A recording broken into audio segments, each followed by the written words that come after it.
आईने हिंदी के एक नए एपिसोड में आपका स्वागत है। दोस्तों, भारतीय वायुसेना आज अपने इतिहास के सबसे बड़े बदलाव के दौर से गुजर रही है। एक तरफ एडवांस मीडियम कॉम्बैट एयरक्राफ्ट जैसे फिफ्थ जनरेशन स्टेल्थ फाइटर का विकास चल रहा है, तो वहीं दूसरी तरफ एमआरएफए प्रोग्राम के तहत 100 से अधिक नए लड़ाकू विमान खरीदे जाने की योजना पर काम भी किया जा रहा है।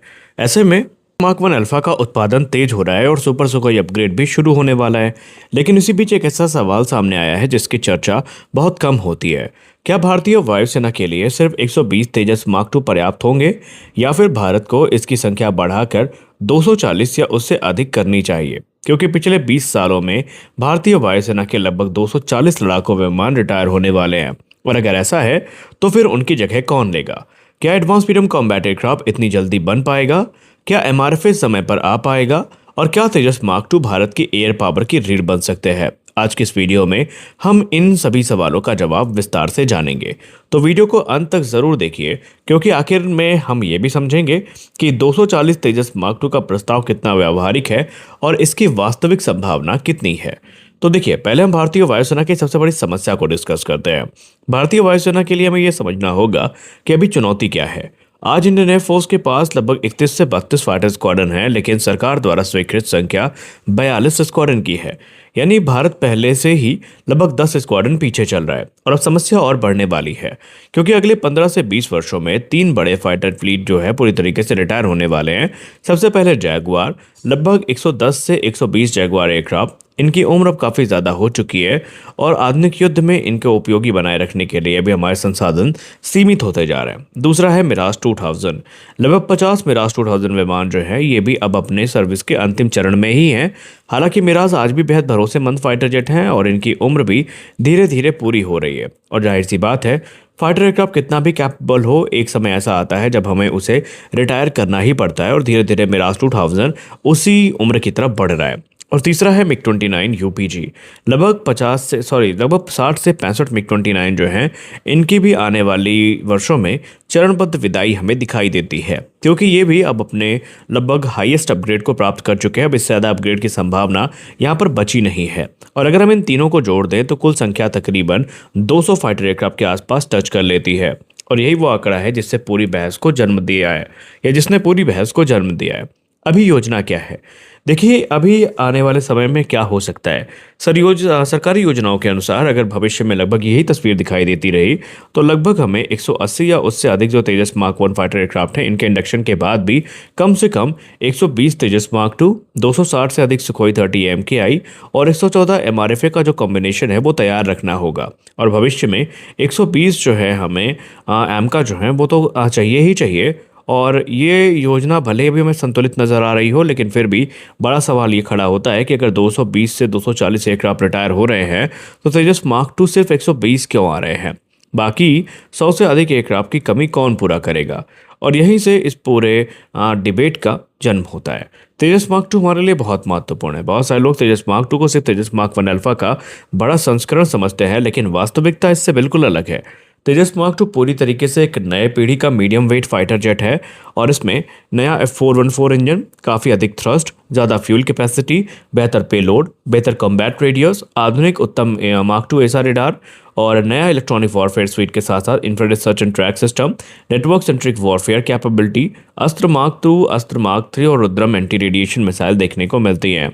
इसके अलावा long range precision strike weapons भी देखने को मिलते हैं। यानी ये सिर्फ एयर डिफेंस फाइटर नहीं रहेगा, बल्कि deep strike, maritime strike, air dominance और प्रिसीजन अटैक जैसे लगभग सभी मिशन को पूरा कर सकेगा।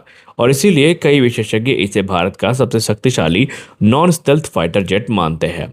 अब अगर हम एम का और एमआरएफए से तुलना करें, तो यहाँ पर सवाल आता है कि अगर एम का आ ही रहा है, तो फिर तेजस मार्क टू की ज़रूरत क्या है? जवाब है लागत। एम का एक फिफ्थ जनरेशन स्टेल्थ फाइटर होगा, स्टेल्थ कोटिंग होगी, इंटरनल वेपन बे होगी, एडवांस सेंसर फ्यूजन होगा, आर्टिफिशियल इंटेलिजेंस आधारित मिशन सिस्टम होंगे। ये सभी तकनीकें इसे बेहद महंगा बना देंगी। सिर्फ खरीदना ही नहीं, बल्कि इसका संचालन भी बहुत महंगा होगा। और इस तरह एडवांस एमआरएफए भी विदेशी फाइटर होगा, जिसकी औसत खरीद और मेंटेनेंस दोनों पर भारी खर्च आएगा। इसके मुकाबले तेजस मार्क टू कहीं अधिक सस्ता होगा। यानी अगर समान मिशन कम खर्च में पूरा हो सकता है, तो बड़ी संख्या में तेजस मार्क टू रखना आर्थिक रूप से भी फायदेमंद हो सकता है। तो क्या तेजस मार्क टू की संख्या बढ़ाकर 240 किया जाए और 240 तेजस मार्क टू पर विचार हो रहा है? देखिए, यहाँ पर ये काफ़ी दिलचस्प खबर है। कुछ रक्षा विश्लेषकों का कहना है कि भारत को 120 नहीं बल्कि 240 तेजस मार्क टू खरीदने चाहिए। ऐसा क्यों? क्योंकि 220 से 240 एयरक्राफ्ट रिटायर हो रहे हैं और अगर उनकी जगह सभी उतनी ही कैपेबिलिटी वाले और उनसे कहीं ज़्यादा advance Tejas mark to fighter aircraft आ जाएं तो फोर्स लेवल लगभग स्थिर रहेगा। इसके अलावा एक ही एयरक्राफ्ट प्लेटफॉर्म होने से लॉजिस्टिक आसान हो जाएगी, ट्रेनिंग आसान हो जाएगी, मेंटेनेंस सस्ता हो जाएगा, स्पेयर पार्ट्स कॉमन होंगे, सॉफ्टवेयर एक जैसा होगा, वेपन इंटीग्रेशन भी आसान होगा, यानी पूरी सप्लाई चेन काफ़ी सरल बन जाएगी। अब क्योंकि यहाँ पर बहस केवल हम पाकिस्तान जैसे देश के थ्रेट को लेकर नहीं कर रहे हैं। अगर हम बात करें चाइना की, तो चाइना से हमें कुछ सीखना चाहिए। ये बहस सिर्फ भारत तक सीमित नहीं है। चाइना लगातार बड़ी संख्या में फाइटर एयरक्राफ्ट बना रहा है, फिर चाहे वो J-10C हो, J-16 हो, J-20 हो, J-35 हो या उनका 6th जनरेशन फाइटर एयरक्राफ्ट हो जिसको संभावित J-36 नाम दिया गया है। और चीन सिर्फ टेक्नोलॉजी पर नहीं बल्कि क्वांटिटी पर भी ध्यान दे रहा है। युद्ध में केवल बेहतर फाइटर होना काफ़ी नहीं है, ज़रूरत होती है पर्याप्त संख्या की। अगर किसी देश के पास बहुत कम एयरक्राफ्ट हैं तो वो लंबे समय तक युद्ध नहीं लड़ सकता और यही कारण है कि विशेषज्ञ तेजस मार्क टू की संख्या बढ़ाने की बात कर रहे हैं। वही बात अगर हर फाइटर जेट प्रोग्राम में शुरुआत में प्रोडक्शन धीमा रहता है, जैसे कि F-35 हो गया, राफेल हो गया, Su-57 हो गया, J-20 हो गया और सभी के साथ यही हुआ।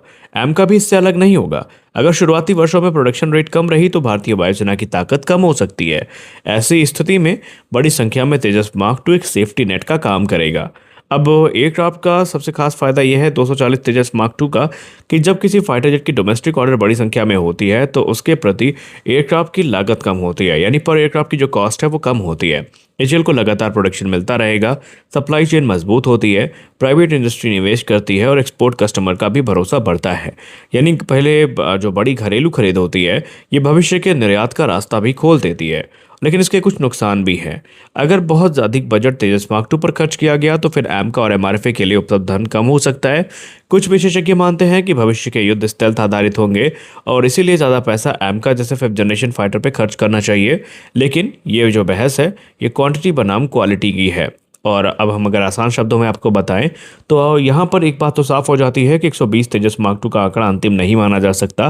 भविष्य में भारतीय वायुसेना की ज़रूरत, चीन की बढ़ती ताकत और एमका की प्रोडक्शन स्पीड, एमआरएफए की प्रगति और रक्षा बजट, इन सभी बातों के आधार पर तेजस मार्क टू की जो संख्या है ये बढ़ाने पर विचार किया जा सकता है। हालांकि इस समय 240 तेजस मार्क टू खरीदने का कोई आधिकारिक निर्णय तो सामने नहीं आया, लेकिन यह रक्षा विश्लेषकों द्वारा प्रस्तुत एक विचार और संभावित रणनीतिक विकल्प है। आने वाले वर्षों में वास्तविक संख्या इस बात पर निर्भर करेगी कि तेजस मार्क टू का विकास और परीक्षण कितना सफल रहा, एचएएल कितनी तेजी से उत्पादन कर पाती है, एम का कार्यक्रम किस गति से आगे बढ़ता है और एमआरएफए सौदा किस दिशा में जाता है। तो इस वीडियो में बस इतना ही।